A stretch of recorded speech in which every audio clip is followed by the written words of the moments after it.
Hi guys, so we are going to be talking today about creating our watercolor color wheel. So you should have a copy of this handout.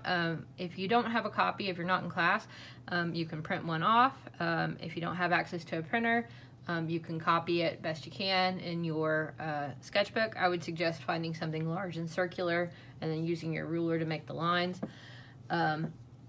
Excuse me.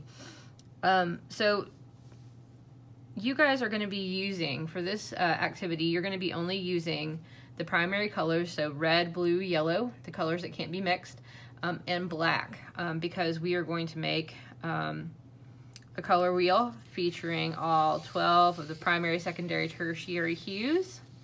Remember, hue is another way of saying color. We are also going to make the shades of those hues. So if I'm making a shade, remember shades are made by adding black to a hue. And we're also going to make the tints of those hues. So tints are made by adding, in watercolor, tints are made by using water to make our hues more transparent.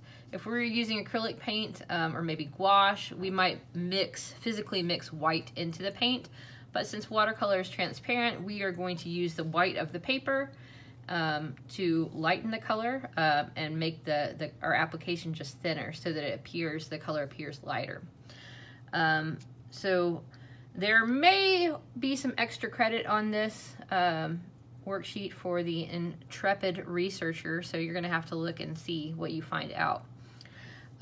So one thing that you're going to notice is that I have my primary colors already on my paper. So I've got blue, yellow, red. You guys see the example. You guys should be able to see the example of the color wheel that I put in announcements. So you can see the color wheel, but let's just talk a little bit as we put in our secondary and tertiary colors about why they are located where they are on the wheel. All right. So I'm going to pick the primary color blue to start off with, and I'm going to pick the primary color yellow. If I were to mix blue and yellow together, that is going to get me the color green, right? So what I do when I want to figure out where to locate green is I find blue and yellow, and I go to the halfway point between them, because green is a mixture of blue and yellow. Okay, so that's one of my secondary colors down. What other ones do we have? We've got purple, all right? So if I want to find purple on the color wheel, I look for the two primary colors that I mix together to make it. So red and blue come together to make purple. I go to the point of the color wheel between those, all right? So I'm going to write in purple. You can also write in violet. Violet is the way we usually say it. Roy G. Biv, violet. I will write violet. All right. So blue and red come together to make violet, or purple, as we sometimes call it. All right. So there is one more secondary color, and that secondary color is orange. I bet you can guess where that goes, right? It goes at the halfway point between red and yellow, because red and yellow come together to make orange. So I'm going to write orange here. Okay, so now all we have left is the tertiaries. Now I do want you guys to go ahead and write this in on your own color wheel, because the only things, again, that are labeled are the primaries. I'm using, just to mention, I'm using a Uniball, which is a waterproof pen. You can use your fine tip Sharpie, would be great. I wouldn't use the thick tip because it's just going to be hard to read the writing. Use your fine tip, you should be fine. All right, so the tertiary colors. The tertiary colors, you'll remember, are the ones with the hyphens in them. They are what you get by mixing a primary and a secondary color together. So if I mix blue together with violet, I would get blue-violet. Okay, so again, the location, just like with the primary colors and secondary colors, the location of the tertiary color is between the two colors that make it up. So I've got blue over here, I've got violet over here. Between them is blue-violet, all right? I've got red over here, I've got violet over here, so this color should be red-violet. I use my hyphen, Okay, going on around the wheel, I've got red and I've got orange. So this color will be red-orange. It will be a mixture of my primary color of red and my secondary color of orange. All right. Next I've got orange and yellow. That will be yellow-orange.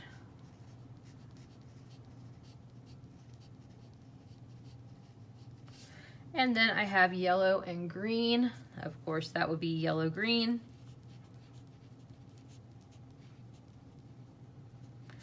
Finally, I've got blue and green, and you guessed it, it is blue-green. So I'm going to label this on here, blue, green. All right, okay, so now I have all of my hues labeled. So each one of these hue rows, I'm going to put different types of colors on, depending on where on the wheel, where on the color wheel it is. So all of these colors down in the center, they're going to be shades. So they will be versions of these hues mixed with black. The center ring is just the plain hue itself, no black or white. All right. And then the outer ring is going to be tints. So that's going to be the thinned out, more transparent version of my color. All right. So the easiest place to start is your primary hues. So let's start with those first.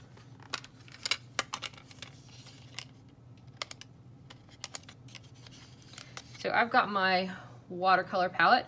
Remember, I'm only going to be, for this project, I'm only going to be using red, yellow, blue, and black. These other hues are here, but I'm not going to use them for this project. The rest of them I'm going to be mixing in my tray. All right.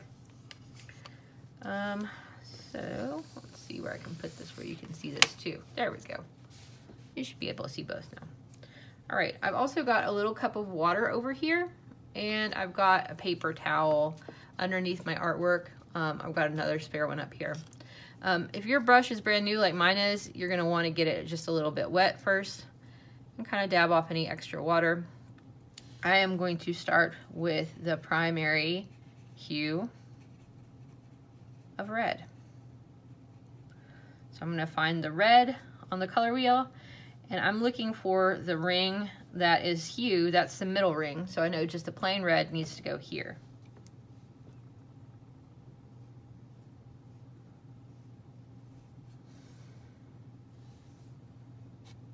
You want to try to be consistent with how much water you're putting in so that you get a nice consistent color across the surface.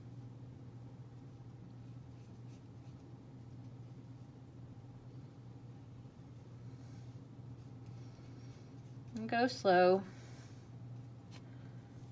Take your time. You want to use good craft here. You don't want to go way out of the box.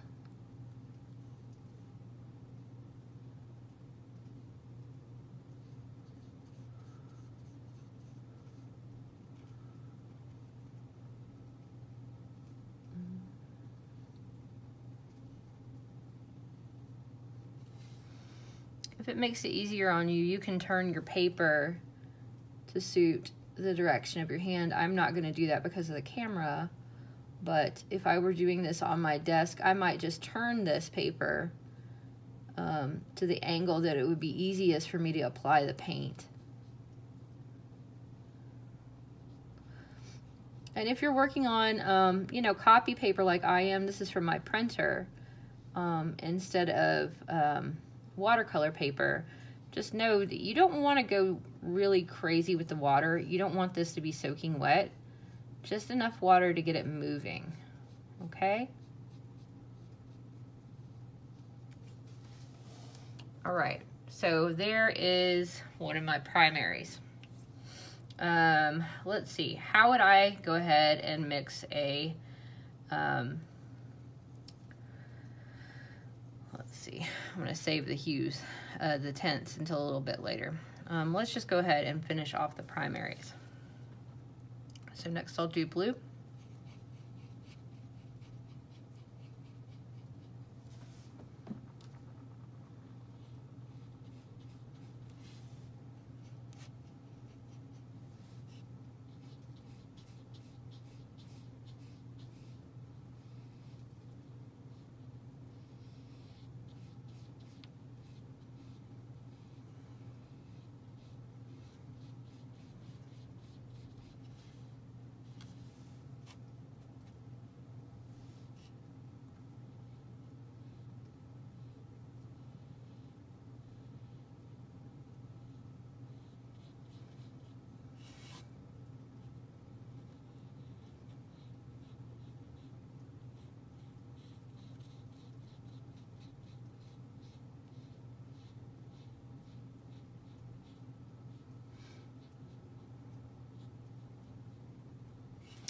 Just a little bit of advice about watercolor, and this might be something that you know, or it might be something that's new to you.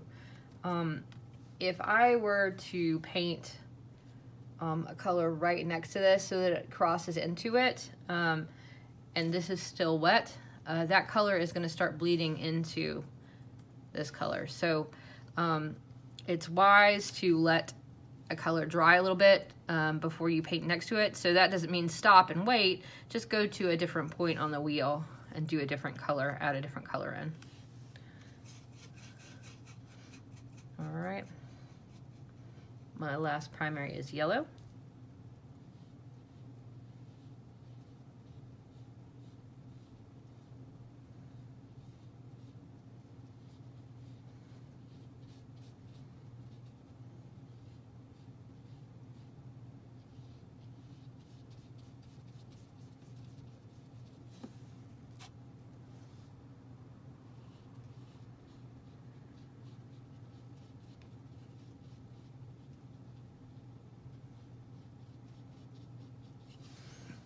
All right, so now I've got my primary colors in. All right, let's go back to red, which is kind of dry now. And I will mix a hue of red and I will mix a shade of red. So I've got my red hue in my palette. Sorry, I'm gonna mix a tint of red and then a shade of red.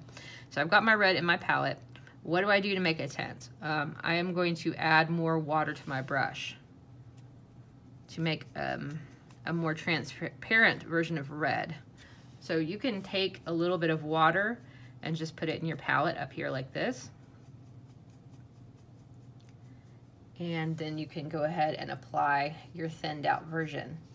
So again, I'm in my tints ring, so this is my color or my hue plus white. In the case of watercolor, watercolors are transparent.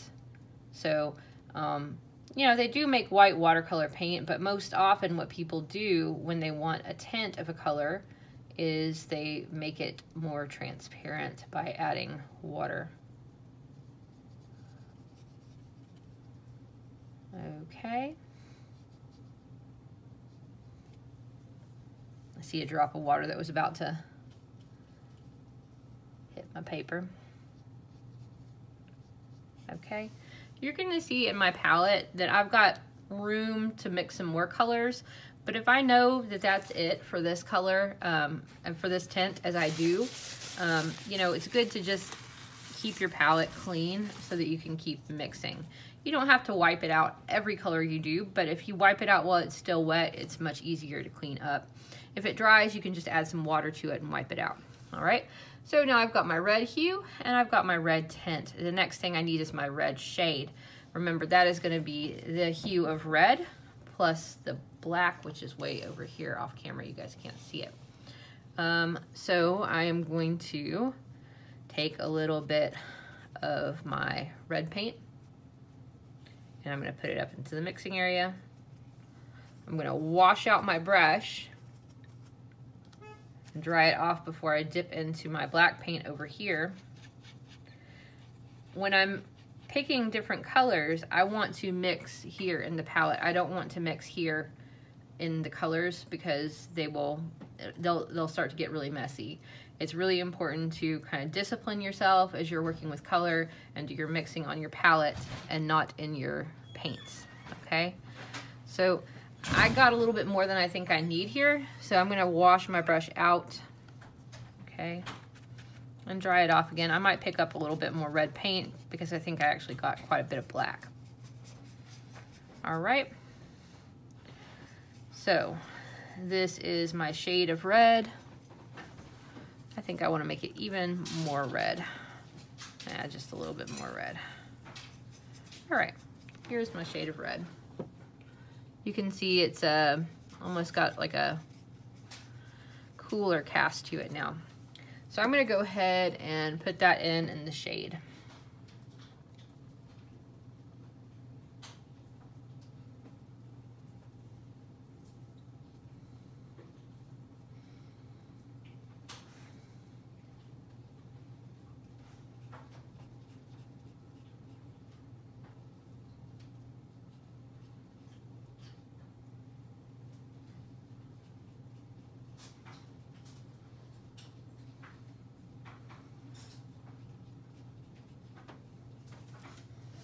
Okay, so now I have a tint, I have a tint, the original hue, and I've got a shade of red.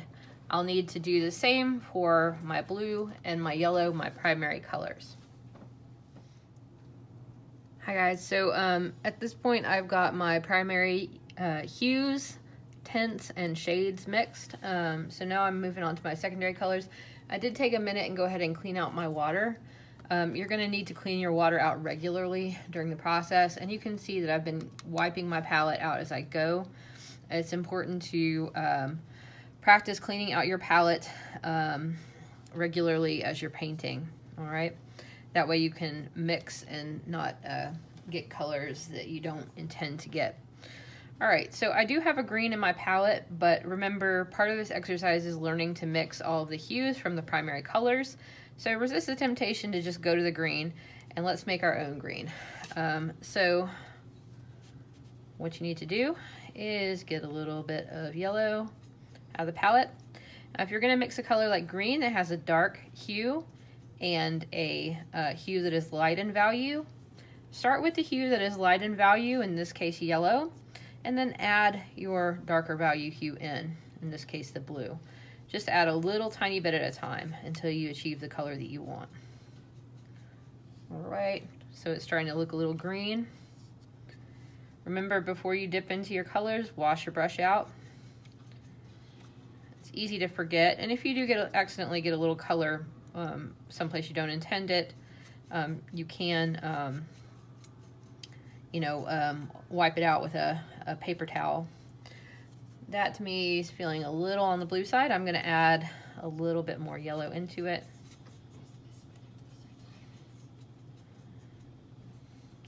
I'm really just kind of looking for a nice in-between green. I feel like it needs a little bit more blue now, just a touch.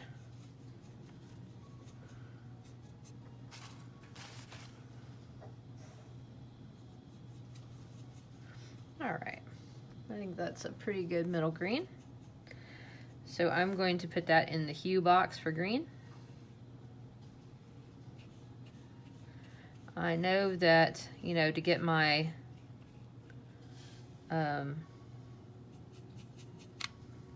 secondary colors that are around this color, I'm gonna have to be able to mix a slightly bluer version of this and a slightly yellower version to get my my tertiary color hues. On the other side, I'll have to mix blue-green and yellow-green. So you know what? While I'm here and I'm mixing some of this green already, that is probably just a good thing to do, to go ahead and make my blue-green and my yellow-green. So if I take this base green color I have here and I add a substantial amount of yellow on the side here, my goal is to make it look different than my green, and it does. This looks like a yellowy green.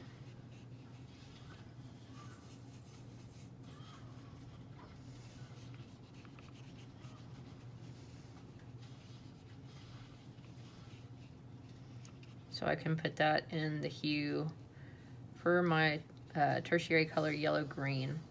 Also, I have on the other side of my secondary color green, I've got my tertiary color blue-green.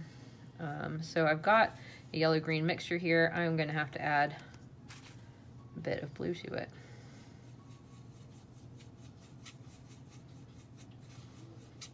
So there's kind of my nice middle green again.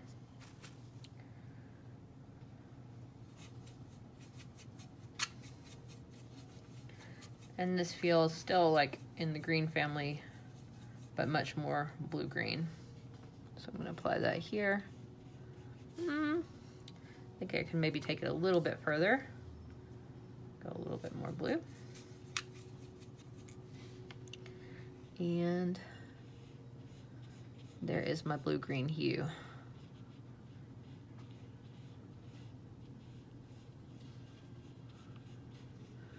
You don't want to have too much water in these hues. You'll need a little bit to mix them, but you want to get it as opaque as possible here so that you can still get your transparency for your tint. So if I wanted to make a tint of this blue-green, I would add a little bit more water to get my transparency. And then I would build up into this blue-green area. For the shades, of course, I would add black to the blue-green.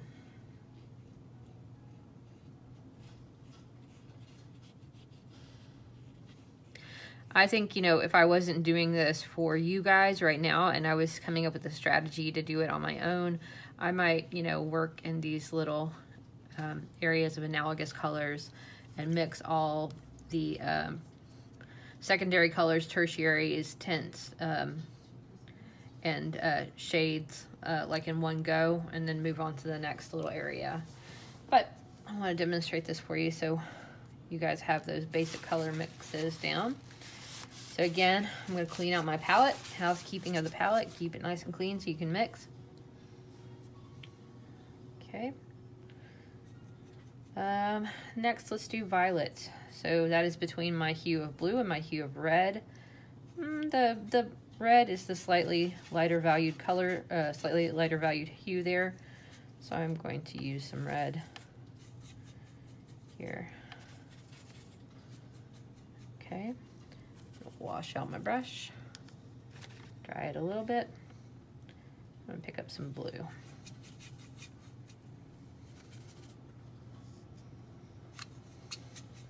Just like the yellow, or the green and the yellow green, the blue green, I have to have kind of a middle version of the purple so I can have, or of the violet, so I can also make a red violet and a blue violet. I feel like it needs maybe a little bit more red. Okay. I'm going to make that my middle violet color.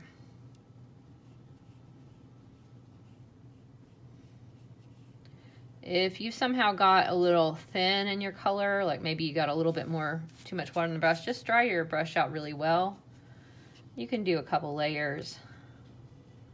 Let it dry between layers if you need to build up the value a little bit and the opacity. I think this is better once I cleaned out my brush or dried off my brush a little bit. Okay. So I now have to make a blue violet and a red violet. Let's do the red violet first, and then we'll do the blue violet. So I'm going to add some red. My red violet color. And I'm going to paint it in right here. And my red violet.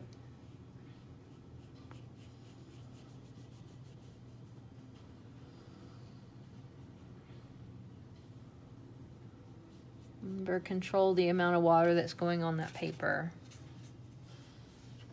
Don't let it get too wet too quick, or your paper will turn to mush.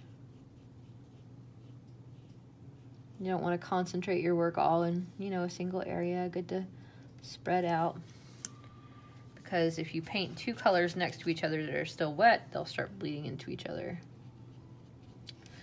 All right, so next I need a blue violet. I'm gonna add some blue to this.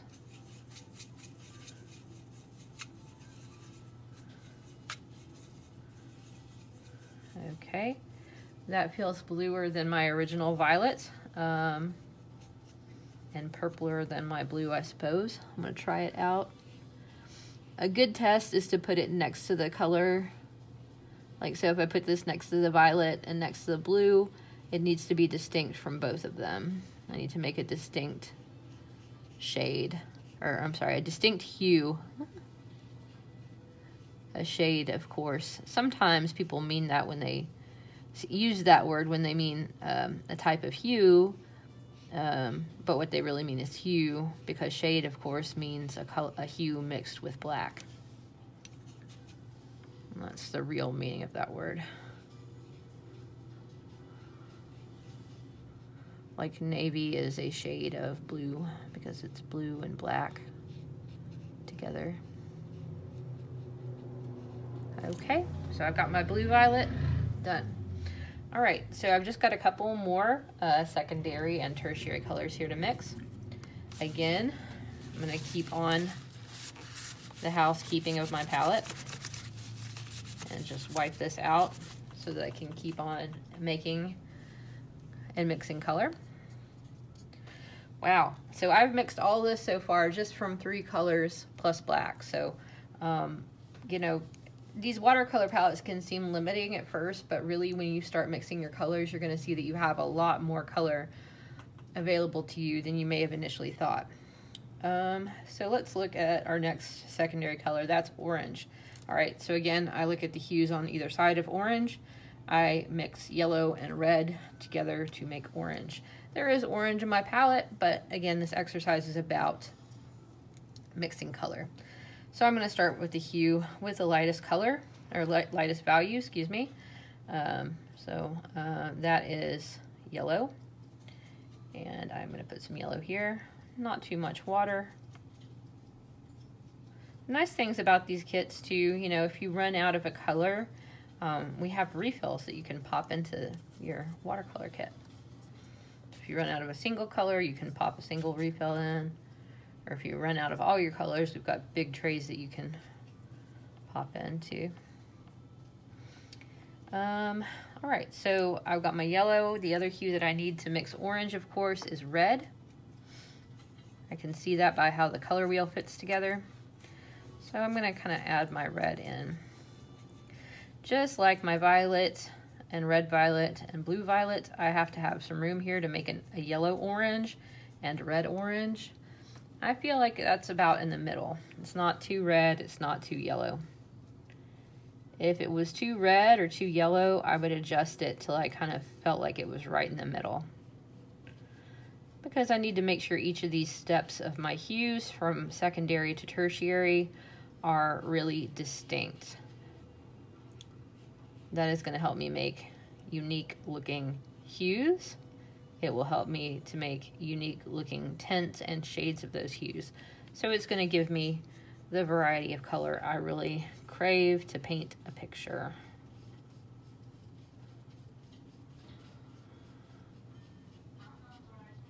Okay.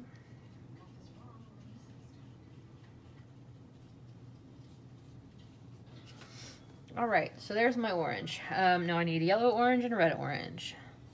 If I want yellow orange, of course, I'm going to come in here, dry off my brush a little bit, and I'm going to pick up some more yellow.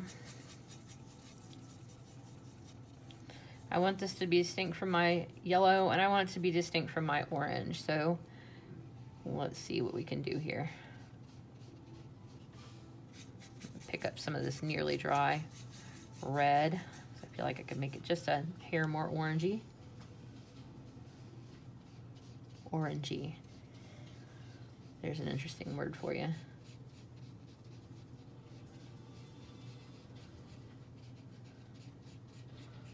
There's a quality of orangeness.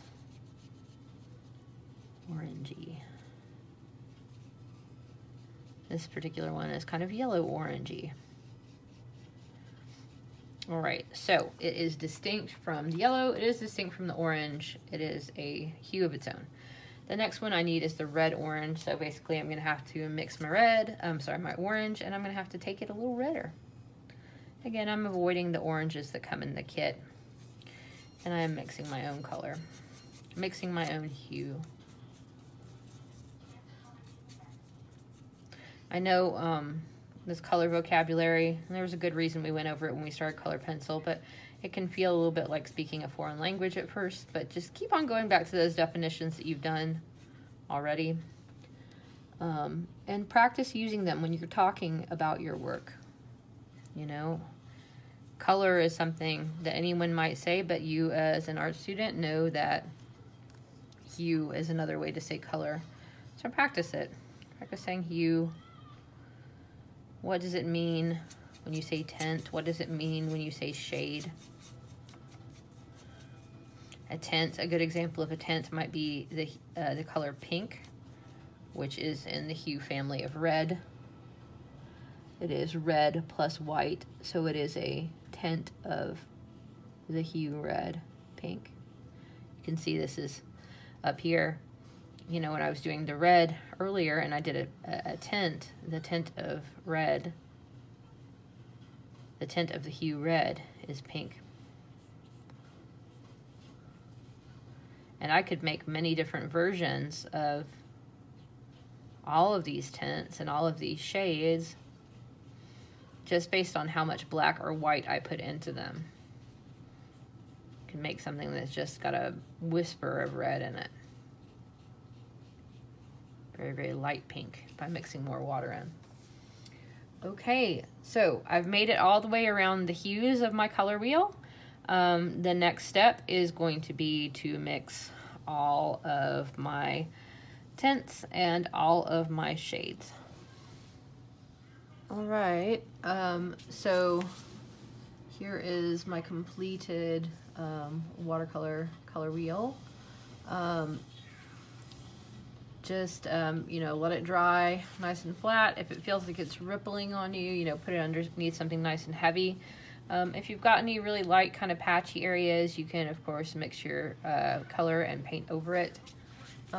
You can see, like, the goal is to have distinct hues from one another. Really pay attention to, you know, do your tertiary colors look different than your secondary colors? Really pay attention to do your hues look different from one another when you're thinning them out with your white, sorry, your tints when you're thinning them out to make them more transparent to get your lighter colors. Check your shades, make sure your shades look distinct from one another. They should, you know, each ring should look distinct from the next ring, but you should be able to tell, you know, that they are connected to that hue. So this should look like a shade of blue. This should look like a tint of blue out here. All right. Again, there may or may not be some extra credit. You're just going to have to look at the paper. All right. Thanks, guys. I can't wait to see what you guys come up with.